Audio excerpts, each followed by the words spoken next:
কি জন্য? যেখানে রাসূল নাই সেখানে আমি বিলাল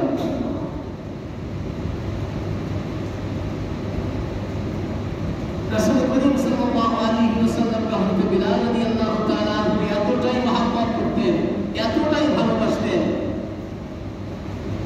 আর এই রাসূলকে ভালোবাসার কারণে আল্লাহ রাব্বুল আলামিন হযরত বিলাল রাদিয়াল্লাহু তাআলা আনহুকে ভালোবাসতেন। এদিকে আমার কথা না,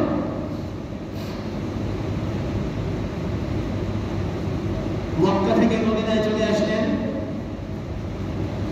মদিনায় আসার পরে বনু সালেম গোত্রে ওখানে তিনি অবস্থান দিলেন।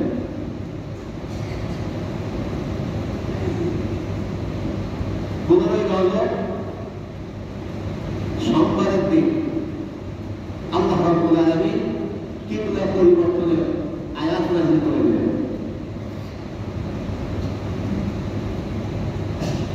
এই বনু সালেম গোত্রের ভিতরে রাসূল আকরাম সাল্লাল্লাহু আলাইহি ওয়াসাল্লাম অবস্থান করে নিজের দায়িত্বে একটা মসজিদ নির্মাণ করেন।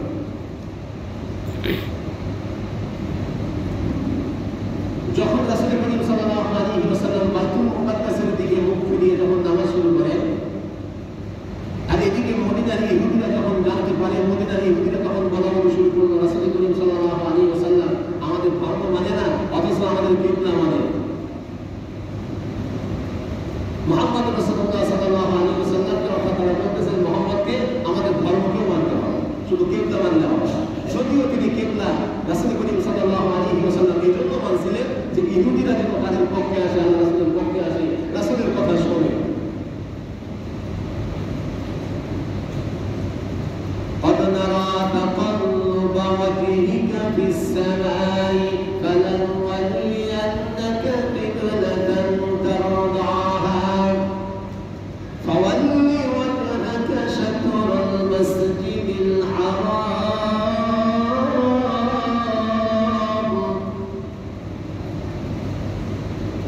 আল্লাহ রাব্বুল আলামিন জানালেন তোমাদেরকে মধ্যবর্তী হিসাবে, মধ্যবর্তী জাতি হিসাবে তোমাদেরকে সৃষ্টি করেছে। তোমরা জানো মানবতার জন্য সাক্ষ্য হতে পারো এবং রাসূল করিম সাল্লাল্লাহু আলাইহি ওয়াসাল্লামকে তোমাদের জন্য সাক্ষ্য হিসাবে সাক্ষ্য দিতে পারে।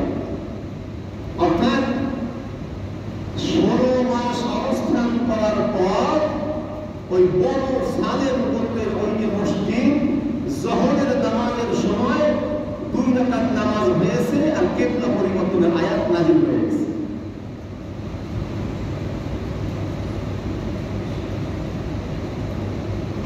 আল্লাহ রাব্বুল আলামিন এই আয়াতের সারমর্মে বলেন যে আমি দেখব কারা নবীর পক্ষে পক্ষ নেয়, যারা কারা নবীর পক্ষে কিবলা পরিবর্তনের পক্ষে তাদের কিবলাকে পরিবর্তন করে ফেলে। রাসূল করিম সাল্লাল্লাহু আলাইহি ওয়াসাল্লাম তিনি কুফায় নামাজ আদায় করতেছিলেন, কিবলার আয়াত নাযিল হওয়ার সাথে সাথে আল্লাহ রাসূল কিবলা পরিবর্তন করে ফেলেন। সঙ্গে সঙ্গে সাহাবীরা আল্লাহ রাসূলের দেখে সঙ্গে সঙ্গে নিজের মুখকে ঘুরাইয়া দিয়েছেন। সাহাবীদেরকে নির্দেশনা হয়েছিল, এ সাহাবীরা রে, তোমরা কি জন্য নিজের কিবলাকে পরিবর্তন করলে মুখটা ঘুরাইয়া দিলে? বলতেছে অত কিছু জানি না, আমার নবী বিশ্ব নবী মুহাম্মদুর রাসূলুল্লাহ সাল্লাল্লাহু আলাইহি ওয়াসাল্লাম নিজের মুখকে ঘুরাইয়া দিয়েছে, নিজের কিবলাকে পরিবর্তন করে দিয়েছে। আমরা রাসূলকে মানি, রাসূলকে জানি, এজন্য আমরা নিজেদের মুখকে রাসূলের কিবলার দিকে পরিবর্তন করে নিলাম।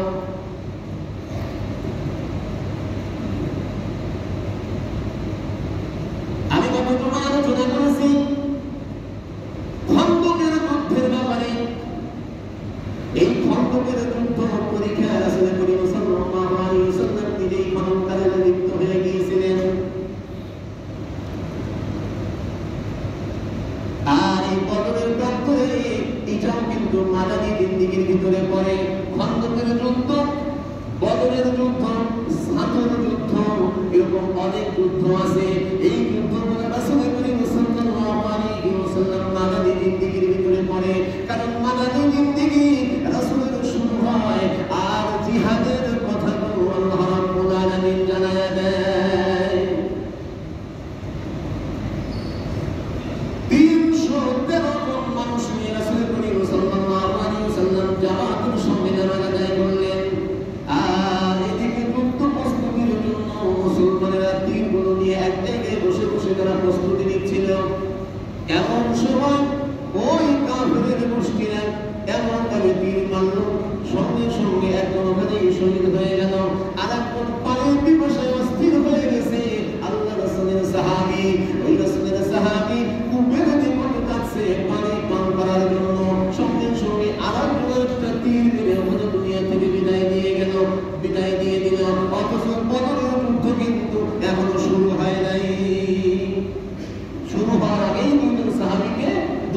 বিদায় দিয়ে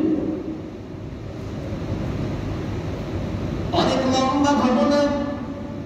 এই বদরের যুদ্ধের ঘটনা যদি বলতে যাই আজকের সময় কেন কালকের জুমা আগামী জুমা শেষ হবে না, সংক্ষিপ্ত করে বলছি। এই বদরের যুদ্ধের প্রান্তরে আবু সুফিয়ান নামক যে আপনারা যাকে চেনেন, এই আবু সুফিয়ান রাসূলের ঘোর বিরোধী ছিল। আবু সুফিয়ান প্রতিজ্ঞা করল এই বদরের প্রান্তরে পরাজয় গ্রহণ করেছি, এটা তো কোনো মতেই মেনে নেওয়া যায় না। যতদিন পর্যন্ত যতক্ষণ পর্যন্ত আমি নবীর উপরে নবীর মানুষদের উপরে আক্রমণ করতে পারি নাই, অতদিন পর্যন্ত আমি আবু সুফিয়ান মাথায় তেল লাগাবো না, অতদিন পর্যন্ত আমি আবু সুফিয়ান গোসল করবো না।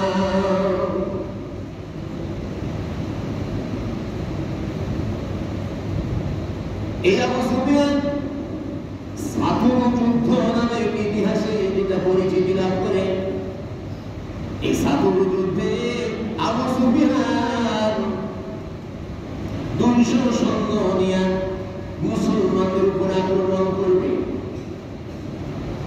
রাসূল করিম সাল্লাল্লাহু আলাইহি ওয়াসাল্লাম প্রস্তুতি নিলেন।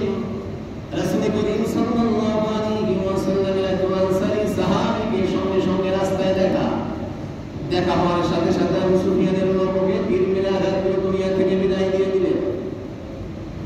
রাসূল করিম সাল্লাল্লাহু আলাইহি ওয়াসাল্লামের কাছে খবর গেল, আর ইতিমধ্যে আবু সুফিয়ানের লোক যখন ওই সাহাবীকে যখন কতল করে দেয়, দুনিয়া থেকে বিদায় দিয়ে দেয়, এর মনের ভিতরে একটা ভয় আসলো। মুহূর্তের ভিতরে সাতুর বস্তা রাস্তায় ফেলে রেখে আবু সুফিয়ান সহ সমস্ত মানুষগুলো ওখান থেকে পালিয়ে যায়। এটা হলো সাতুর যুদ্ধ। বদরের প্রান্তরে হযরত আবু বকর সিদ্দিক রাদিয়াল্লাহু তাআলা রাসূল বলেছিলেন, আবু বকর 313 জন নয়, আমাদের সঙ্গে আল্লাহ রাব্বুল আলামিন আছে, কিতাবের ভিতরে আছে, তাফসীরের ভিতরে আছে। বদর যুদ্ধ চলাকালীন হঠাৎ করে কোথা থেকে যেন সমাজ পাগড়ি পরিহিত অনেকগুলো মানুষ ওই জমিনের ভিতরে এসে যুদ্ধ শুরু করে দেয়। মুসলমানের পক্ষ নিয়ে যুদ্ধ শুরু করে দেয়।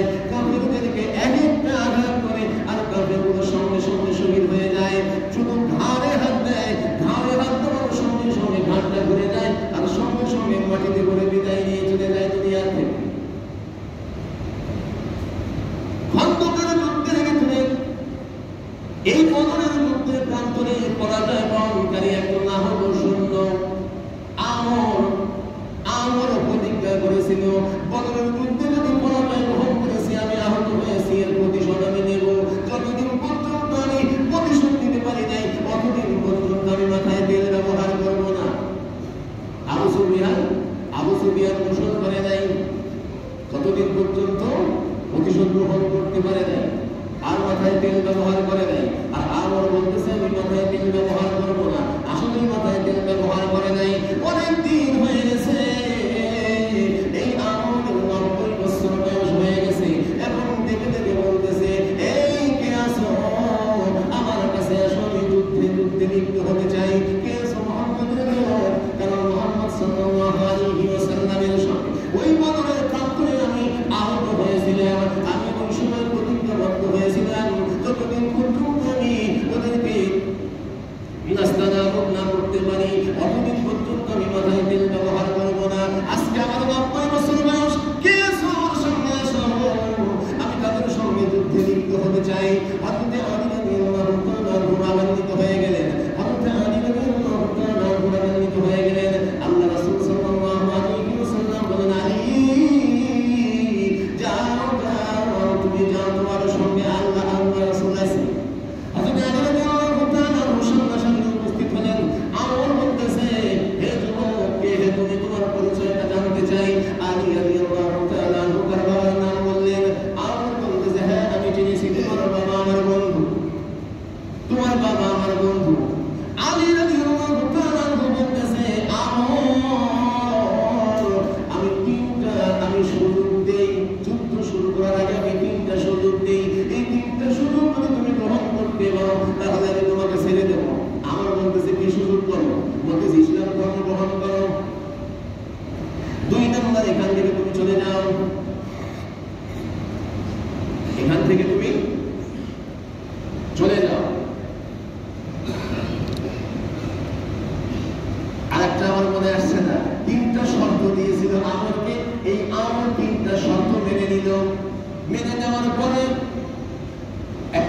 মানে অট্টহাসি। বলতেছে এগুলো কি বলতেছো তুমি, অসম্ভব, এটা মেনে নেওয়াই যায় না, এটা মেনে নেওয়াই যায় না। আলী রাদিয়াল্লাহু তাআলা আরো রাগান্বিত হয়ে গেলেন। এখন এদিকে আমর বলতেছে আঘাত করো, আঘাত করো। আলী বলতেছে মুসলমান এমনি এমনি কারো উপরে আঘাত করে না, তুমি আগে আঘাত করো, তারপরে আমি আঘাত করতেছি। আমর আঘাত করলো, আলী রাদিয়াল্লাহু তাআলা পরক্ষণে লৌহ বর্ম করে আঘাত করলো। আর আমরের মাথায় ছিল লৌহ বর্ম, এমন ভাবে তিনটা মারলো, লৌহ বর্ম সিদ্ধ হয়ে তার মাথায় যখন ঢুকে গেল, সঙ্গে সঙ্গে আমর মাটিতে লুটিয়ে পড়লো, চিরজীবনের মতো ওখান থেকে শহীদ হয়ে গেল। রাসূল করিম সাল্লাল্লাহু আলাইহি ওয়াসাল্লাম এই খন্দকের যুদ্ধে এই আমর যেমন প্রতিজ্ঞাবদ্ধ হয়েছিল, এই মদিনার আশেপাশে তিনটা জায়গায় পরীক্ষা খনন করেছে, গভীর পরীক্ষা খনন সালমান ফারসি রাদিয়াল্লাহু তাআলা বুদ্ধি দিয়েছিলেন, ইয়া রাসূলুল্লাহ, ইয়া হাবিবাল্লাহ, এই মদিনার চারদিকে যদি তিনটা গর্ত, গভীর গর্ত করা যায়, পরীক্ষা খনন করা যায়, তাহলে আমাদের জন্য ভালো হবে। পরীক্ষা খনন হয়ে গেছে। সালমান ফারসি রাদিয়াল্লাহু তাআলা পরিদর্শন করেছে। পরিদর্শন করার পরে নারী এবং ছোট ছোট বাচ্চাগুলোকে নিরাপদ স্থানে পাঠিয়ে দিয়েছে। এই সালমান ফারসি রাদিয়াল্লাহু তাআলা পারস্যের রাম হরমুজ শহরের একজন আদিবাসী, পারস্যের রাম হরমুজ শহরের একজন আদিবাসী এই সালমান ফারসি। তার বাবা ছিলেন অগ্নি উপাসক, অগ্নি পূজক। সালমান ফারসি অগ্নি পূজা থেকে খ্রিস্টীয় ধর্ম গ্রহণ করে, খ্রিস্টান হয়ে যায়। খ্রিস্টীয় ধর্ম গ্রহণ করার কিছুদিন পরে জানতে পারে ঈসা আলাইহিস সালাম শেষ নবী নয়, আরেকজন নবী দুনিয়াতে আসবে, তার নাম হলো মুহাম্মাদুর রাসূলুল্লাহ। জানতে পারে সালমান ফারসি খ্রিস্টীয় ধর্ম যখন গ্রহণ করলো, কিছুদিন পরে যখন জানতে পারলো আখির নবী নামে একজন নবী দুনিয়াতে আসবে, মক্কায় জন্মগ্রহণ করবে, মক্কার অভিমুখে রওনা হলেন। প্রতিমধ্যে কিছু বেঈমান কাফির তাকে আটকিয়ে দিল। তখন সেও তো কাফির, সেও তো খ্রিস্টীয় ধর্মাবলম্বী, তাকে আটকিয়ে দিল। সে ভীত হলো, হাত বদল হতে হতে, হাত বদল হতে হতে, এ ওর কাছে বিক্রি করে, ও ওর কাছে বিক্রি করে, হাত বদল হতে হতে মদিনার এক মদিনের হাতে গিয়ে পড়ে। মদিনার হাতে গিয়ে পড়ার কিছুদিন পরেই জানতে পারে মক্কা থেকে মদিনায় রাসূল হিজরত করবে। খুশিতে বাগবাগ হয়ে গেছে।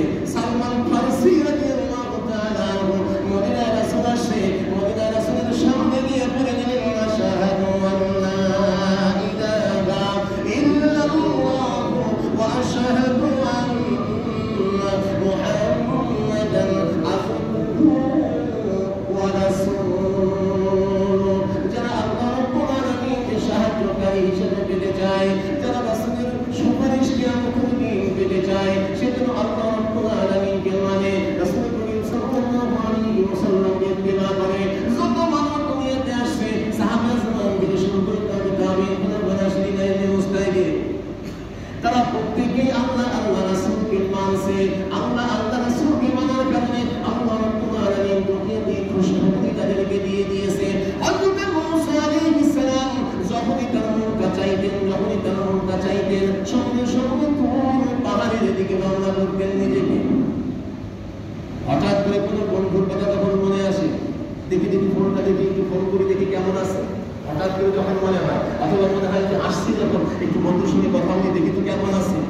মুসা আলাইহিস সালাম যখন তুর পাহাড়ের নিকট গেলেন, বিবি বাল বাচ্চাকে কিছু করে গেলেন না। তুর পাহাড়ের নিকট গিয়ে মনে হলো আসছি যখন, আল্লাহর সঙ্গে কথা বলেই যাই। হায় হায়, তুর পাহাড়ে তো আসলাম, এটা তো আমার ইচ্ছায় আসলাম, এটা মনে মনে বলতেছে, হায় হায়, এটা তো আমার ইচ্ছায় আসলাম, কিন্তু তুর পাহাড়ের যে মালিক, এখান থেকে আমি যাবো তো তার ইচ্ছায়, আমি ইচ্ছা করলে তো এখান থেকে যেতে পারি না। কিন্তু আমার বিবি বাচ্চার তো আমি বলে আসলাম না, আর এখানে কয়েকদিন থাকতে হবে, আমি মুসা নিজেও জানি না। আমার বিবি বাচ্চার খাওয়ানোর একটু ব্যবস্থা করে আসতে পারলে ভালো হতো, কয়েকটা দিনের খাবারের খরচ দিয়ে আসতে পারলে ভালো হতো। এটা মনে মনে চিন্তা করার সারা আমার আসমানের মালিক বলেন, পয়গম্বর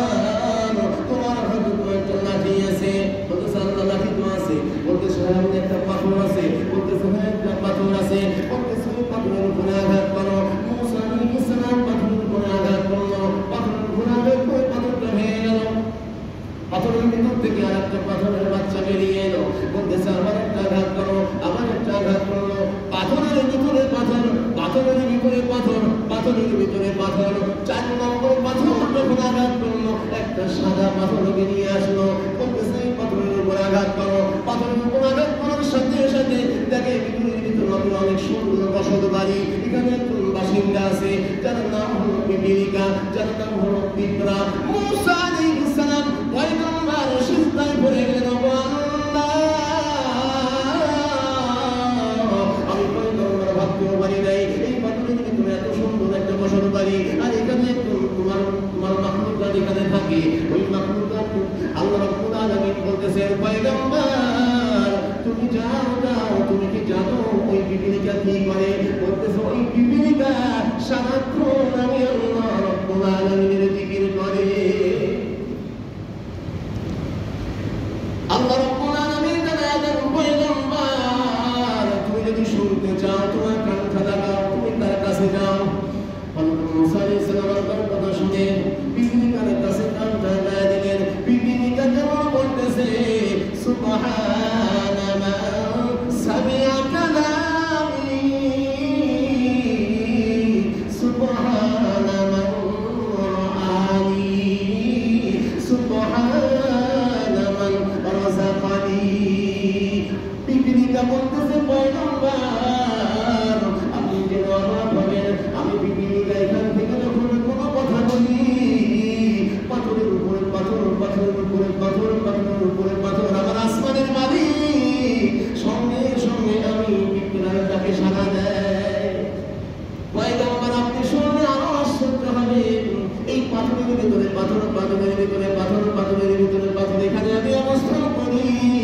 আমার আল্লাহ রাব্বুল আলামিন আমার জন্য এই পাথরের ভিতরে আমার জন্য সুন্দর সুন্দর রিজিকের ব্যবস্থা করে দেয়। মুসা আলাইহিস সালাম সিজদায় পড়ে গেলেন, আবার সিজদায় পড়ে গিয়ে বলেন, আল্লাহ তুমি যদি এই পাথরের ভিতরে পাথর, পাথরের ভিতরে পাথর, পাথরের ভিতরে পাথর, এর ভিতরে সুন্দর একটা পিপিলিকার খাবারের ব্যবস্থা তুমি করতে পারো, ও আল্লাহ আমার ভুল হয়ে গেছে। আল্লাহ জানালেন, পয়গম্বর তুমি তোমার পাহাড়ের সঙ্গে কথা বলার জন্য তুমি মনে করতেছো তোমার বিবি বলতেছে আমি আল্লাহ না খায়া রাখবো। তোমার মনের ভিতরে এই কথাটা কেমনে উঠায় হলো? তুমি কেমনে বলতে পারলা তুমি না মানলো? তুমি কেমনে বলতে পারলা? কারণ আল্লাহ রাব্বুল আলামিন এই পৃথিবীর ভিতরে সমস্ত মানুষগুলোকে দুনিয়াতে পাঠানোর আগে আমার আপনার রিজিকের ব্যবস্থা আল্লাহ রাব্বুল আলামিন করে দিয়েছেন, রিজিক নির্ধারণ করে দিয়েছেন। কেউ চাইলে ওখান থেকে কমাইতে পারবে না, কেউ চাইলে ওখান থেকে বাড়াইতে পারবে না। যার যতটুকু নির্ধারণ করা আছে সে অতটুকুই পাবে। আল্লাহ রাব্বুল আলামিন সংক্ষিপ্ত আকারে আলোচনা করবেন, আমাদেরকে